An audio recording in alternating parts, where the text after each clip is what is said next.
SVG-TV News for Tuesday, January 21st, 2025. I am Rochelle Batiste with the details. With an inaugural cruise call of Virgin Voyagers, Resilient Lady on Sunday, the St. Vincent and the Grenadines Tourism Authority is excited about the expected increase in tourist arrivals. Chief Executive Officer of the SVG-TV, Annette Mark, told SVG-TV News that the addition of new cruise lines to the destination is great news for the cruise tourism industry here in St. Vincent and the Grenadines. Okay, so we are very happy to welcome Virgin Resilient Lady to St. Vincent and the Grenadines. This is yet another step in the growth of our tourism to have Virgin here making its inaugural call, and I'm sure it's not going to be the last. It's going to be many more visits. We have been courting Virgin for a while now, and we are so happy to see them here in St. Vincent and the Grenadines. This is an adult-only ship, and it has 2,846 or 64 passengers. So a mid-sized ship. We are very happy for it to be here.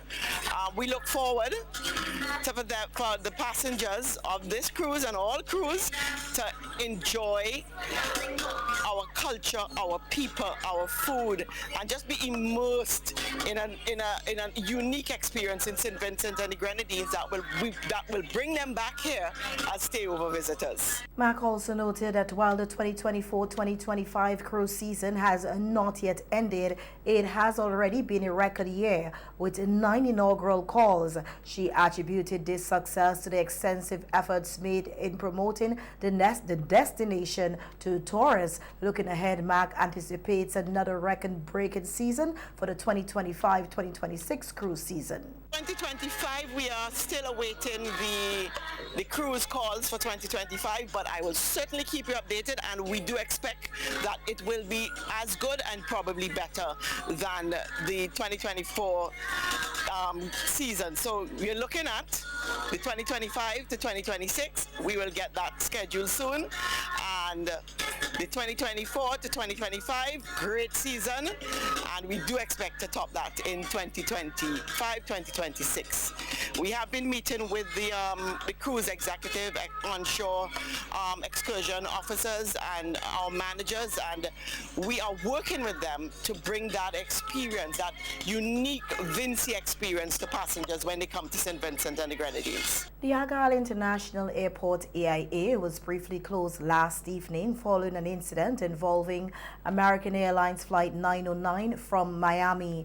In a news release issued today, the Royal St. Vincent and the Grenadines Police Force, the SVG-PF, provided details about the incident, which occurred at approximately 4:42 p.m. The news release says the American Airlines aircraft, a Boeing 737 MAX 8 with the registration number N328TC, experienced a failure of its left rear tire upon landing. According to the SVG-PF, upon receiving the report, its fire brigade quickly dispatched a team of fire personnel from the AIA fire station to the scene. Witnesses in the vicinity of the airport reported hearing a loud bang as the aircraft passed the terminal building, followed by smoke emitting from the landing gear area. However, upon arrival, fire personnel confirmed that there were no signs of fire. The aircraft was carrying 106 passengers and 6 crew members, all of whom were safely evacuated without injury. Passengers disembarked at 5:37 p.m. and were transported to the terminal via taxis. The aircraft was subsequently towed off the runway, and normal airport operations at the AIA resumed shortly thereafter. The Royal St. Vincent and Grenadines Police Force says investigations into the cause of the blown tire are ongoing, and that it stated that it continues to collaborate with relevant aviation authorities to ensure a comprehensive assessment of the situation. The Royal St. Vincent and the Grenadines Police Force also commended the swift response and professionalism of the fire brigade in managing the incident. A donation of vegetable seeds from the government and people of Uruguay through the Inter-American Institute for Cooperation on Agriculture, AICA, and facilitated by AICA's technical specialist Michael Dalton was mailed to the Ministry of Agriculture on Monday. The donation is intended to aid in the recovery efforts following the impact of Hurricane Beryl in July 2024. Present at the handing over were Minister of Agriculture, Forestry, Fisheries, Rural Transformation, Industry and Labor, Subota Caesar, Chief Agricultural Officer Renato Gums, Deputy Chief Agricultural Officer Colville King, Acting Permanent Secretary Trevor Phils, and Senior Agricultural Officer Karamo Brown. In an interview with SVG-TV News, Minister Caesar emphasized the importance of food security and nutrition in St. Vincent and the Grenadines, noting that the donation will greatly benefit farmers and the agriculture sector by extension. We're going to continue with some direct production support, and when I speak about direct production support, I'm addressing the issue of the fertilizer, the seeds. In fact, I am here today, and if you can pass a package for me. We just received assistance from the government and people of Uruguay, and we have corn seeds to be distributed. We have watermelon, tomatoes. Caesar said that they are expecting additional shipment of vegetable seeds along with layer and broiler chicks to further support the revitalization of the local agriculture sector. We also receive another batch from Chile. So I don't want for persons to get the impression that it is just 6 months of recovery. The recovery from a hurricane, the magnitude of the one that we were affected, is one that is going to take time. Again, the effort that we are putting into this is significant. And I want for the farmers, the fisher folk of this country, the farm workers, the boat owners, the crew.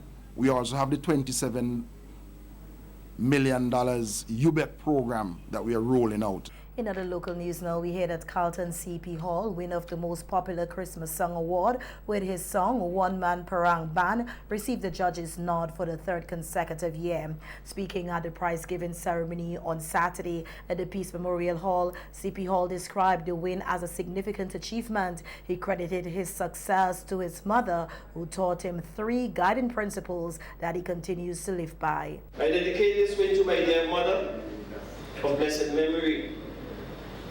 Of the many things she taught me, 1,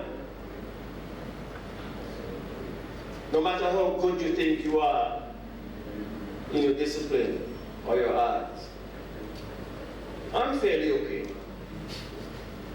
Self-praise is no recommendation. Humility is a virtue. Number 2, as you advance in life, learn to choose your battles.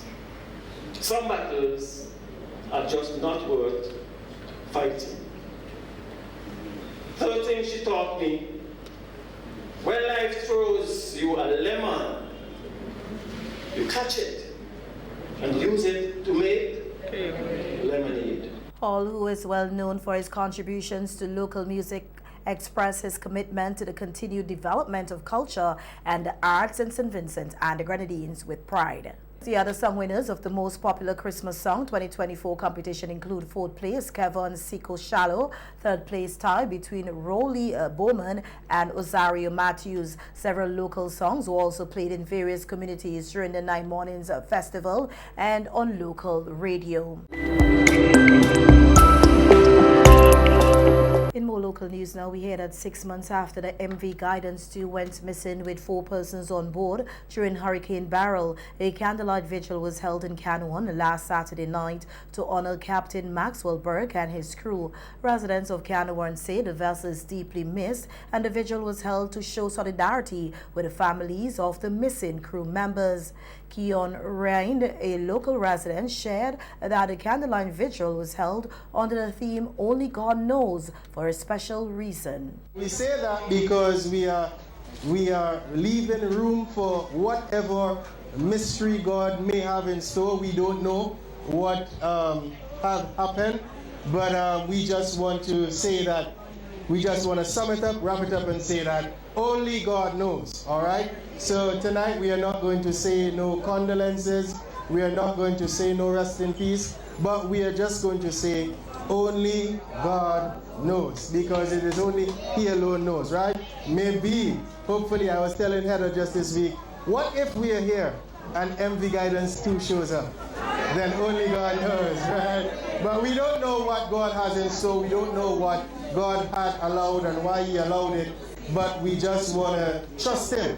And like Job in the book of, I think it's Job 5:15, 3:15, whatever it says, though He slay me, yet will I trust Him. And nonetheless, we still trust God. Parliamentary Representative Terence Oliver, who attended the event, spoke highly of Captain Maxwell, noting that his service is greatly missed on the island. He also urged the families of the 4 missing men to stay strong and keep hope alive. Oh, I cannot tell or say to the family members how you must feel, but I have a part of that feeling in my heart. Because in 1991, I lost my father and Perica through same circumstances, sinking between Trinidad and Grenada. And up to this time, you had hope. You were hearing all kinds of stories. But even up to now, what happened here, I remember that, and my heart is sore. I cannot say to the family what you must do, or what you mustn't do, or how you must feel. But you know within yourselves how you would work it out. Maxwell made considerable contribution to this island. And for that we should recognize what he has done for us. From one boat to the other, Maxwell was there to provide that for us. And we should cherish the fact that even of the Southern Grenadines, especially Canawan, was there to him. Dr. Friday said to me, called me today, said, Terence, please say to the family that all of us have hope. While speaking about this incident, I said to people, long ago on the island of Canawan, when a boat goes missing, we sat in hope, hoping that one day that we will hear good news. And we continue to live in hope, regardless of what anybody says. I continue to live in hope that one day, that we will hear good news. Sometimes it happens, sometimes it doesn't. But we have to keep hope alive and trust in our Lord and Savior Jesus Christ, that one day He will reveal to us what has happened. The Southern Grenadines, including Canawan, were battered by Hurricane Beryl, with 90% of homes either damaged or destroyed, and 6 reported deaths. A review of the operations of the SVG Coast Guard Division for 2024 indicates that it is well equipped and ready to respond to any situation if needed. This was stated by Lieutenant William Tibbles, who appeared on the Cop Chat program on NBC Radio last evening. He noted that there has been an increase in the number of patrols in 2024 compared to 2023, with the passage of Hurricane Beryl being one of the factors contributing to the rise in patrols. The figures it is that we would have seen over time there's an increase in medical evacuation and it is mainly from the Grenadines, especially Southern Grenadines, and often Beckway too. So you think of it at the middle of the night, we are given a call to remove a patient from let's say Union Island. The Coast Guard then takes that patient and bring that patient to the mainland. Over time, so an increase in search and rescue means therefore that there is an increase for the Coast Guard to be out there. So the more search and rescue call, the more search and rescue that we will respond to, it means that we'll have to be there in terms of taking care of that situation at that point in time. So an increase therefore means an increase in response to the Coast Guard. And point to note, we have a specific vessel, even though we have the safe mode in terms of a medical evacuation vessel that do some work for quite some time. Lieutenant Tibbles also noted an increase in the number of medical evacuations in 2024 compared to the previous year. Increase the amount of patrols. Well, one of the reasons also that can jump out straight away is post burial last year. That we would have provided a lot of log support, logistic support throughout to different government ministries, also in regional and international agencies. So persons that wanted to traverse from the mainland to the southern Grenadines, the Coast Guard was there readily. So that can be highlighted as one of the reasons. Other reason is that the Coast Guard in itself wanted to be more out there. So hence the increase in patrols. The Royal St. Vincent and the Grenadines Police Force is providing an update on the investigation surrounding the death of Osborne Kenville Morris, a 49-year-old resident of Byra, which occurred on January 19, 2025. On January 20, 25, police arrested and charged Ravi Francois, a 22-year-old blockmaker of Byra, with the offense of manslaughter. Investigations revealed that the accused caused the death of Osborne Kenville Morris by inflicting multiple chop wounds about his body with a cutlass during an incident in Byra. A post-mortem examination has confirmed that Morris died as a result of multiple chop wounds to the body. Francois appeared before the Serious Offences Court today, January 21st, 2025, where he was granted bail in the sum of $30,000 with one surety. The following conditions were imposed. He is required to report to the Georgetown Police Station every Thursday between 8 a.m. and 8 p.m. He must surrender his travel documents. A stop notice has been issued at all ports of entry. The matter has been adjourned to February 25, 2025 for the commencement of a preliminary inquiry or a PI. The Royal St. Vincent and the Grenadines Police Force extends condolences to the family and friends of Osborne Kenville Morris and encourage anyone with information that may assist in this or other investigations to contact the police.